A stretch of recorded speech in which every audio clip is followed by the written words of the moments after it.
Hey everyone, welcome to a new video. Welcome to my channel. My name is Micah and today I'm doing the single eyeshadow tag for you. This was created by ZEYN, I believe, and I came about this on Louise POSTON'S channel, and also Angelica NYQVIST'S did it. So I thought I could do it too, because it seems like something that really is in line with where my current makeup interests lie. I'm currently not even really looking into palettes or foundations or anything like that. It's single eyeshadows that are really sort of piquing my interest and that I'm very much looking forward to trying some more of. Also, one of the things I want to try more of in 2019 is indie brands, and most indie brands don't do palettes but single shadows. So it nicely lines up with everything that I'm looking for.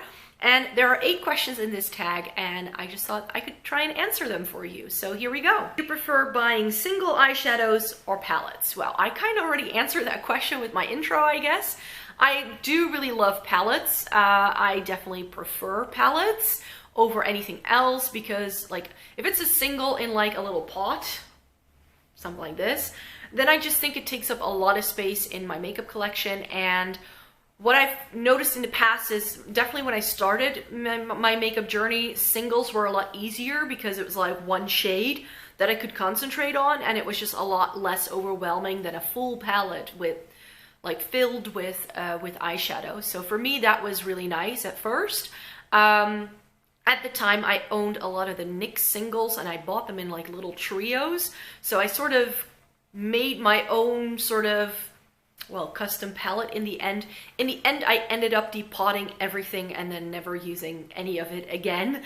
So I learned my lesson that I shouldn't just buy singles and then think, oh, I'll just depot them and then use them. Because with a lot of singles, if it doesn't make sense in the palette at large, I feel I still don't reach for it, which is why I now tend to reach for a palette over a single in general, because when I have a palette, I just have a nicely curated color story that I can dip into and decide what I want to wear. So for instance, what I'm wearing today on my eyes is a Juvia's Place palette called the Afrique, and I went with some of the reds and the burgundies that are in that palette, and I love it. It's a really, really nice palette. At first, I didn't really know what to do with it, but now that I've played around with it, I have a little bit more of a grasp. So I'm somewhere in between, because I definitely want to try more like singles that are in the style where you can sort of like build your own palette with them currently, rather than a single like this. And I think that in this tag, what they mostly refer to as singles are like single pan eyeshadows that you can stick into a magnetic palette to begin with. Question number 2, when did you start buying single shadows and what got you into them? My single shadow journey actually started right when I started being interested in makeup, funnily enough. At the time, eyeshadow palettes weren't really a thing. I got into makeup right around the time or just before the Urban Decay Naked palettes became a thing. So the Naked palette wasn't out yet. I remember that being released for the first time and like all hell breaking loose, because before that, a lot of people were buying singles and putting them into magnetic palettes to begin with. I remember a lot of people were making MAC palettes, and there were tons of videos on how to depot your MAC eyeshadows. And so I knew when I started buying eyeshadow, I started with MAC because that was the brand to be at the time. And I decided to already start buying single eyeshadow pans, and not so I didn't have to depot anything. Really, that was my main motivation there, because I didn't want to go through that hassle. So I definitely built most of this palette over the years. I would buy 1 or 2 MAC singles, like single pans, and I would go out of my way traveling to Amsterdam, because the only place in the Netherlands you can get MAC single pans is in the Amsterdam Pro store. So at least it used to be. I'm not sure if that's still the case, but it used to be the case. So yeah, I would travel there to, whenever I would go shopping in Amsterdam, I would pick up a few. I also picked up a few on my other travels, and that's how I sort of built this palette over the years. And I knew I wanted to go with singles because I didn't want to go through the hassle of having to depot everything to put it in a nice palette. And I did the same thing when I first got into Inglot. I built this palette again in a couple of goes back when Inglot was first introduced to the Netherlands. Again, I would go out of my way to travel to Amsterdam to go to the store to pick out The palettes, at the time, they were a lot more affordable. I think my first Inglot palette was like a 5-pan for like 25 euros, and a 10-pan that I bought was like 50, and now a 10-pan is like 150 or something crazy. So they've definitely gone up in price over the years, but they're still great quality. They still work really, really well, I find. And this is just some really, really nice shades that even when I put them together in the palette like this, I felt it still made sense to me as a palette, and that's what I like. So to get back to the question, I got into singles because I thought it was handier at the time. I switched to palettes because just palettes then became easier for me. It's also a little bit more affordable palettes in general. I mean, usually when you buy like a single pen, it's like a couple of euros at least. MAC shadows are incredibly expensive over here. They are still at like their old price point. They didn't lower the price point everywhere on my MAC shadows when Makeup Geek hit the market. But in general, a single pan of eyeshadow in a palette can be around like the €1 or €2 mark, whereas a single pan that you buy individually starts at like €4 or €5. So that's why it's definitely more affordable to buy one palette that's like 50 euros in one go than building your own palette usually. What are your favorite brands, formulas of single shadow? So this is a question I can't really answer yet because I feel I haven't tried that many. Like MAC and Inglot are my OG. I've had those for years and I like them. But in recent years, I've definitely gotten into some more of the like hyped YouTube brands. So I've got some ColourPop. I've got Makeup Geek. And then I built another palette myself over the winter time where I put in some Nabla and some Sydney Grace and some Anastasia, as well as some Colored Rain is in here. And I do have to say, I really like the formula of all of the single shadows that I have. But since single shadows are such a new thing for me, I don't really want to pick a favorite because I feel there are brands I haven't tried yet. And I think that's actually one of the other questions. So for me, it would be ColourPop, I think, because they are the most affordable and they do have really great quality. By now, I tend to pick ColourPop over Makeup Geek, but that also has to do with availability. Makeup Geek is easiest to get for me on Beauty Bay, and their stock has been atrocious for the past year and a half. Like Makeup Geek's stock on Beauty Bay has been very low, I find.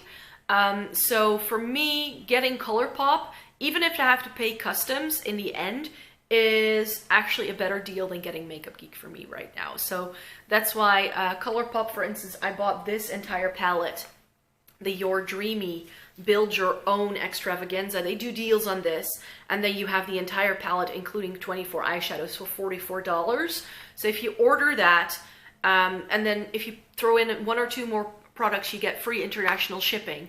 You do have to pay customs, which if your order is around 100 euros from the US, you have to pay around 30 euros in customs. So it does make it more expensive than when you're in the States, but I think it's still worth the price point, if you know what I mean. So 44 euros or $44 for a palette filled with shadows is not that expensive. And with the then the custom charge on top of it, you pay about as much as if you would purchase this at full price, you could say. So you don't really get the discount, but because there's a discount, you don't pay as much as you normally would.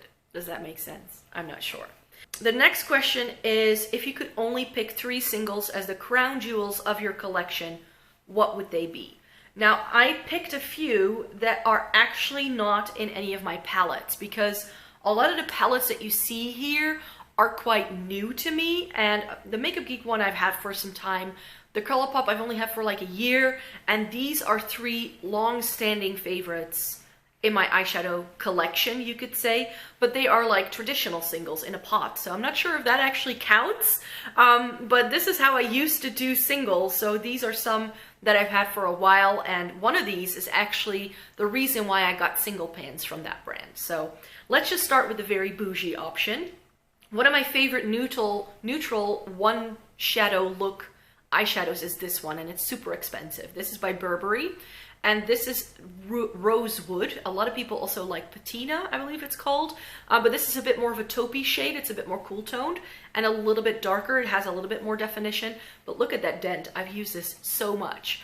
Like, when I don't know what to wear, I go in with a shade like this, just dust it all over my lid. And because of the shade this has, MAC Woodwinks is another one of those shades where it looks different depending on where you put it on your eye. And all you need is a fluffy brush, just fluff it on, and you're good to go. It's like easy, foolproof, really, really nice. The reason why I bought so many Nabla shades that I have yet to really get down to trying out in my singles palette is because of this. I bought 2 Nabla singles in a pot before I committed to buying Nabla singles in the pan. This is an example. This is Alchemy. Look at that shift. This is a stunning shade. It goes really well with one of my ColourPop Super Shock singles. Layer these together and you have a really stunning, flippy, crazy makeup look that looks really stunning. And another single is my MAC Extra Dimension eyeshadow in Sea Worship. This is a really nice eyeshadow, and this is how I discovered that when I want to do a smoky eye on myself, having like a dark smudgy base, like a smudgy liner, and then putting a khaki shadow on top works really well on me. So this is a really nice one for a smoky eye as well. So with these shadows, I feel they serve one particular thing in a makeup look, so I don't reach for these a whole lot anymore. But that's why I want to build more like build your own kind of palettes, so that, for instance, with this palette, I very much focused on making this an all blue, green, and purple palette, so that it still looks cohesive, but that I do have options. So different shades of purple, some of them are a bit more pink. A really nice, like this minty green shade by Nabla is stunning. And then just a couple of neutrals here and there, but I think I prefer to take this single out of this palette, but I currently have no space to put it and put that somewhere else. So that actually brings me to the next question, and that is, which brand singles would you like to try in the future? So I currently have a bit of a wish list. I would like to try Lethal Cosmetics, which is a German brand, so that's great because you don't have to pay for customs. I would also really like to try Cliona, which are in Canada. So even though they're like, I thought, oh, it's so expensive, but it's Canadian dollars, so it's, once you put the currency rate to euros, it's like, oh, it's like regular, like everything else really. And they have some stunning multi-chromes that they've just launched, and I definitely want to try a couple of those, but it would not be worth placing an order with them unless I have like a bunch of things. So I think I'll just keep adding things to a basket and then like to place one big order that I then have to pay perhaps a little bit more shipping on, but I think that usually is a better deal than getting lots of small orders in a row. Because you do have to pay quite a bit for shipping every time. And then apart from Cliona, I have 2 other brands that I want to try, and that's Divina and Luxie. Again, they also have multi-chromes and a lot of like super duper sparkly shades. So what I'm hoping to do is add like another palette with like multi-chromes, duochromes, like special eyeshadows. And then I think I'm pretty much good to go when it comes to single shadows, because I have quite a few here and only so much time to try everything out as well. So I'm currently making my way through eyeshadow palettes that I want to try, and then I want to get to all of these singles and start making looks with those and doing reviews on that. So that is still coming up, but I think I'll get to all of these singles when I have my summer vacation, and that will be so much fun because then I have so much more time to do my makeup. Yay! Question number 6, what, if any, are some of your single shadow color gaps? I think that my MAC palette is my neutrals. And then my traditional Inglot palette has sort of like all of the colors I like and then some pastels, because at the time I really wanted to have pastels. So this also has my pastel shades, so I don't feel there's a gap there.